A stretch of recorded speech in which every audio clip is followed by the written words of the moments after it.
tell me how to become positive. Tell me, this desire to go out there in the world and have someone else tell you what something is in essence what I describe as the fast thought mentality. Again, I don't mean it as any judgment. I just want to draw our awareness to that. That's what I like to do. That's my role, actually, is to be one big mirror, reflecting back to myself in my own personal practice and to others what's happening inside ourselves, and to become aware of it if it applies to you. So this need to go out there and have someone else tell you what to think or how to get to what you want is interesting. And again, I invite you, when you see this tendency in yourself, to really observe it, to see what's behind it, what it is, what is it, and where's it coming from. Because having someone else tell you what meditation is really dangerous, because you're now your mind is getting further and further away from what is, because now you're trying to fit whatever's happening to this new ideal. So if meditation, as is so commonly described in our society, it's this place of no thought.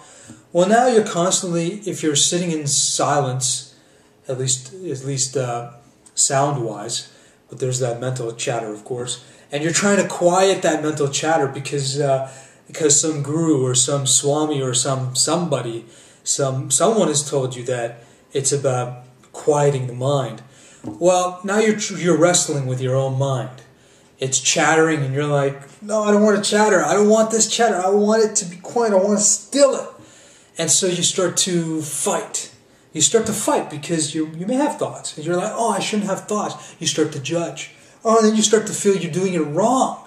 You start to feel guilty. You maybe feel shamed by that whole, I'm not right. I should be doing it properly. How do I do it properly? And you get caught up in that. And then it's all about trying to do it right now. And the constant judgments of what's happening. And you're okay, am I having a thought? Am I not having a thought? You're constantly getting out of what is. Because now you're trying to evaluate each moment according to some criteria. You see, you're trying to measure the moment and trying to see if it fits what you should be doing. You get caught up in that. And this is all interesting, because obviously I've done enough of this to become aware of all this. So it may be part of the whole thing, for as you call it, the life journey. But what often happens is it just never ends until we draw awareness to these patterns. So I hope I'm saving you maybe hours and years of needless frustration, quite frankly, because from my perspective, simply the formula is to simply follow what is. Jung was right. What you resist persists. You try to resist thought, boy, you're just inviting more thought, because even the idea of thinking about whether you're thinking or not thinking is all thinking. So, and when did thought become the enemy? We need thoughts. As much as I may talk about fast thought, we live in a fast thought society.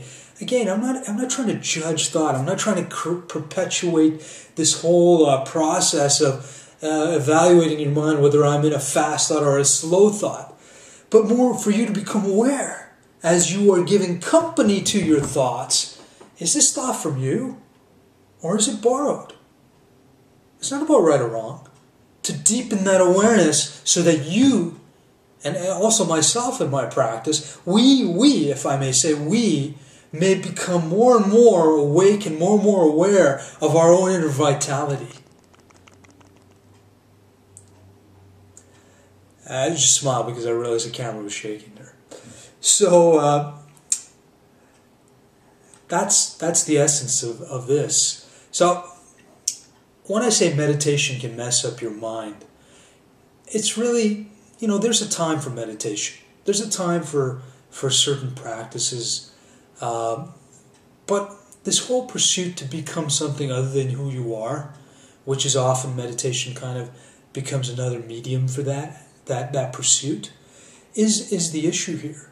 When you pick up meditation as a means to arrive somewhere else, to some enlightenment, I think you're messing with your own head. I think meditation is perfect when you're no longer trying to get anywhere. And I think that's the essence to me of what awareness is, of what slow thought is to observe what is. It's not about trying to get somewhere else, but just to have the courage to see what is. Whether you're jealous, whether you're envious, whether you're angry, we've got all these labels to all these things which perpetuate the judgment, which perpetuate the guilt, which perpetuates this cycle of trying to label where you are. You know, one thing I have to mention, I observe is people talk about, being, those who think they're very successful at meditation, say, it's very easy for me to be without thought.